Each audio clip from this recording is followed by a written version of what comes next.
Well, hello there. I'm Dr. Albert Chung, and welcome to your friendly proctologist. Thank you so much for joining me. I personally invite you to this space to participate. Check out the comments, write your stories, and share. I think that's the greatest thing about the internet is that we're able to share information together and help each other get better. So again, thank you so much for being here, because without you, this channel just does not exist, right? So the question that I want to answer for you today, and I've been chewing on this question for quite some time because I wanted to make it easy to make sense, right? Easy to understand. And people are saying, I just saw my doctor and I was diagnosed with a really bad fissure or a bad hemorrhoid flare. I've got some bleeding going on. Dr. Chung, they're now recommending I have a colonoscopy done. So should I get that done now, later? Like, what should I be worried about? How do I take that and make it so I can make my life easier, and same with my mind, put my mind at ease? And I'll tell you, that's a great question. I want to, before we get into it, bring to you a sponsor for this channel, which is Revival XR. This is a sitz bath supplement that has more than just salts in it, okay? It has a ton of organic and natural ingredients, and the whole point of this is to bring soothing to your brain, bring you relaxation, and also healing, and also reduce inflammation. And I've tried this product myself, and I can tell you that in addition to the relaxation the sitz bath just by itself brings, this brings such a great relief to me. When I'm in my worst sitz bath, one of my worst hemorrhoid flares, this is when I tried this. And I think the best part for me is that it uses a fragrance which is very low key, because that will automatically turn me off of any product that's got these ingredients in there. Secondly, they have done their homework. I've spoken with the owners and I've seen the reports.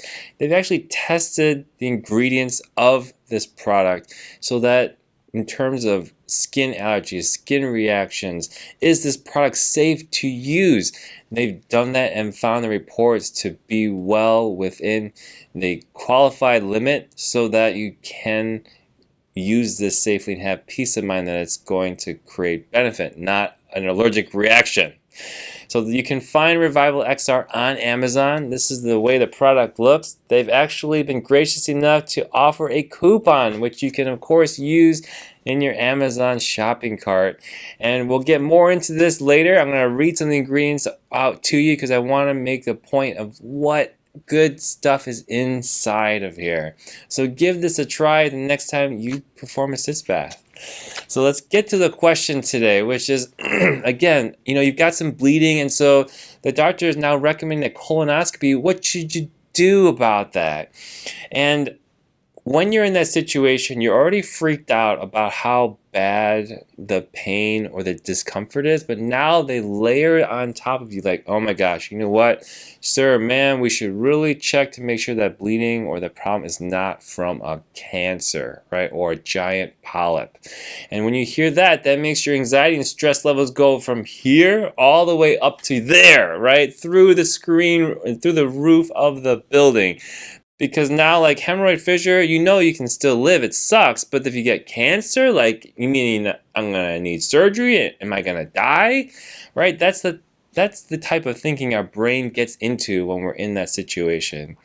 And so I want to first present to you the fact that, I just made a video, like, I've got bleeding. Does that mean I have cancer, or what should I do? And the rate of colon and rectal cancer in the general population is 4%. Anal cancer, less than 1%. It's 0.02% is what I believe I said on that video. So if you've got something going on in your butt, you can even see with the mirror. You put a mirror down there and you're like, look at that. Look at where the bleeding is coming from. Or look at that. Look at those huge balls of skin and inflamed tissue. Yeah, that's most likely going to be the reason for the bleeding. Okay? And so to scare you into doing a colonoscopy, really a poor tactic. And I kind of want to give you some reassurance there that in all likelihood, it's probably not that. Okay, it's not like doctors that do colonoscopy is going to find a colon cancer case like 3 times a day. No, that's simply not the case. It's very uncommon. And so now that hopefully I've put some of your logic in your brain, you're feeling a little bit better at this point. But let's say, it is a good idea to get it done. I mean, in general, excuse me. I meant to say it is, in general, a good idea to have a colonoscopy because that's really the best way to check for any cancers or polyps.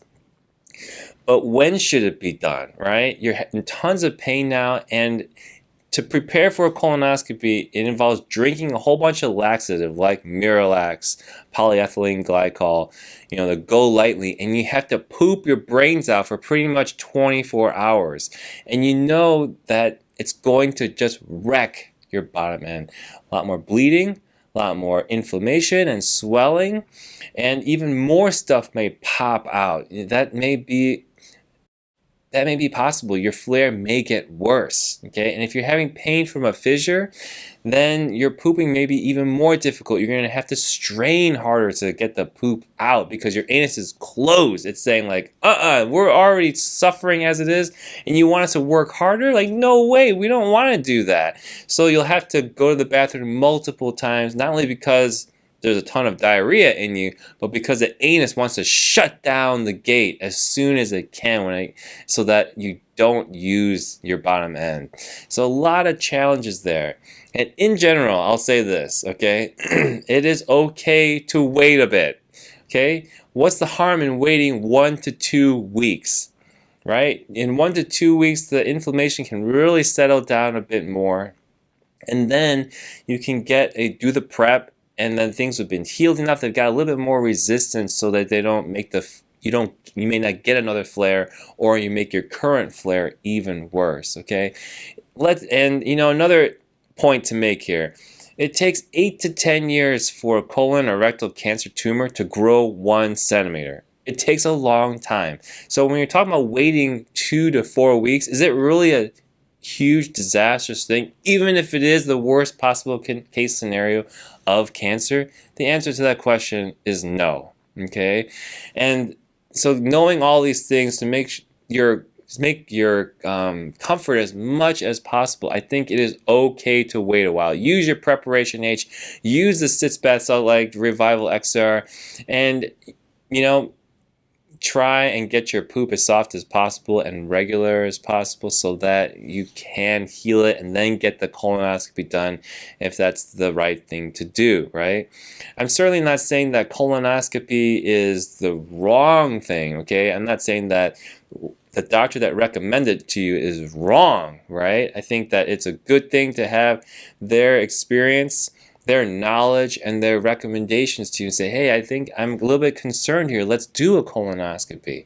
But let me give you a counterpoint here, okay? There is a conflict of interest with doctors and procedures. Why?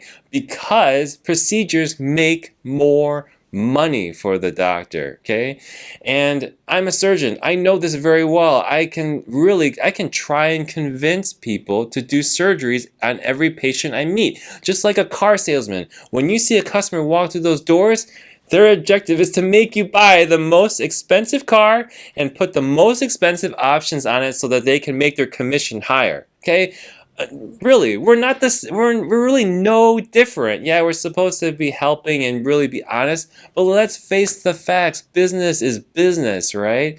And so that's the problem here. Huge conflict of interest. I believe that colonoscopies are being done way too often. Way too often. You'll get a 22-year-old who has no past medical history of belly pain, altering bowel habits, family history of colon or rectal cancer, just had one, hard poop, and they're coming in for a bleeding episode. And the doctor, it may be a gastroenterologist, it may be a colorectal surgeon, maybe your family doctor will say, I think you should get a colonoscopy done. And it's like, what? Where is the thinking involved? There are actually established criteria, published criteria that guide, practitioners like myself, doctors, to say, hey, at this level, when they've got these types of symptoms, yeah, colonoscopy would be a good idea, because with each symptom, there's a relative risk of the possibility of cancer being the real reason why, okay? But you got to take the whole patient's consideration, the factors, and in the case, and their medical history, and their physical exam into account. If all they say is just, I had a hard poop and bleeding, is that colon cancer? Very, very unlikely. I mean, when you do have this, the news story that says, oh, this guy, poor guy, he was 22 years old, he had one episode of bleeding, the doctor did a colonoscopy and they found colon cancer. Oh, God bless this doctor, he listened to the patient and found colon cancer. I'll tell you, those things are like winning the lottery, okay? It's not common at all. But that is unfortunate. Let me give you the raw truth here. That is unfortunately what many doctors may prey upon, the fear factor, in order to get you to do a colonoscopy, okay? It's frustrating to me, because in my opinion, if you can watch the patient, and if the hemorrhoids, let's say, okay, let me make this practical example for you. You have a patient who comes in, they say, I had a constipation, hard poop, bleeding. I'll say, okay, I see your hemorrhoids are pissed off. That's probably where your bleeding is coming from, sir, ma'am. And then they go home, they do all the things that we talk about, they try and get better, but then 2 months later they'll come back and say, hey doctor, you know what, I had bleeding again. And that's where the communication, the thinking, and the relationship comes in, because I'll tell them at the end of the last visit, if it doesn't get better or things keep happening, like the bleeding keeps happening again, because colon cancer or polyps don't necessarily always make symptoms, they don't always make themselves known, but if they know they can come back to you with any additional problem at any time, and you establish that rapport with that patient, the patient will come back to you, and then you can go to the next level and say, you know what, I'm looking at your hemorrhoids today, this is our second visit, and there is nothing wrong with your hemorrhoids. Yes, I believe we should do a colonoscopy because something does not seem right. We should make sure that there is no other source of bleeding like a colon or rectal cancer. So you see what I mean is I don't automatically jump to the colonoscopy at the drop of a hat. We do some treatment. We use our common sense, and we don't just jump to an expensive and risky procedure, okay? Colonoscopy has risk, albeit very low. We do millions of them every year in the US alone. But again, to overdo a procedure, to do it for very low suspicion, and again bringing that conflict of interest in, doctors are trying to maintain a bottom line, okay? And it's the honest truth. So make sure you find a doctor you trust. Make sure you find a doctor that you can communicate with and answers your questions, and make sure you understand why they're recommending that colonoscopy. Like, why do you believe that this is going to be cancer? Why do I need to take the days off of work, wreck my butthole, and do this procedure and possibly run to a risk during the colonoscopy? Do you really believe, is there a high suspicion that this is going to be cancer? Because that's the reason why you're doing the colonoscopy in the first place. So let me overall summarize. I kind of went off the rails a little bit. What are the general tips? It's okay to wait. Okay, definitely okay to wait. And guess what? You're probably not going to get in a week. Very unlikely. Very likely you're going to be put in the back of the line in maybe 2, 4, 8 weeks from now, depending on how busy your doctor is. And so is it okay to nurse yourself until yourself then and get things ready? Can you schedule a date in the future if you really want that colonoscopy? Like, let's say, I want to do that colonoscopy, I want to get better first. Let's schedule for 4 weeks from now. Yes, you can do that too. Can you wait and see if things get better, and if all the symptoms disappear altogether? Can you see if you really even need the colonoscopy? Can you follow up with your doctor and say, hey, you know what? I know you want to do a colonoscopy for me. Appreciate your recommendations. I think that's a great idea. But let's wait. Can I come back to your office in 4 to 6 weeks or 2 months? Let's see how things are going. Maybe, and then you make a new recommendation, like based on what you see now. I'm much better. Maybe you'll say, yeah, you don't need a colonoscopy. Yeah, you're right. Maybe we can take some more time and think about and process things through. And I hope that this video is helpful to you. One last thing, if you've got things that are higher risk for you, like bleeding for a long period of time even without a hemorrhoid flare, right? So some suspicious symptoms like belly pain, etc. Or you have family history of colon or rectal cancer. These are the kind of things where, yeah, it's probably a much better idea, and yes, first get-go, yeah, colonoscopy should be scheduled up front. So it's everybody is a case by case. No one is a easy open and shut, textbook case. Everybody's different. So make sure you have that doctor that you feel that you can confide in and trust. So I hope that helps you. I want to bring your attention to Revival XR. It says to just use a few tablespoons. I actually use a whole, like 1/3 of the bag, because I really wanted to test it out. It's super helpful, and the fragrance is not annoying. I find it to be very soothing. Let me read some of these ingredients, because I really, really love the variety. It's got the Epsom salts. It's got the organic lemon oil, aloe vera, horse chestnut, witch hazel, coconut oil, organic lavender oil, calendula oil. Okay, and that's only like 1/10 of the ingredients in this. I'm super happy that they've done their research, and this product is ready to go for you, so that you can feel relieved that someone in the US is making their product, and so that you can feel safe using it for your benefit. Well, I hope that you're doing well and you're doing okay dealing, and I hope that you can participate in this community and help this community to grow. And I appreciate you watching. You take care. Bye-bye.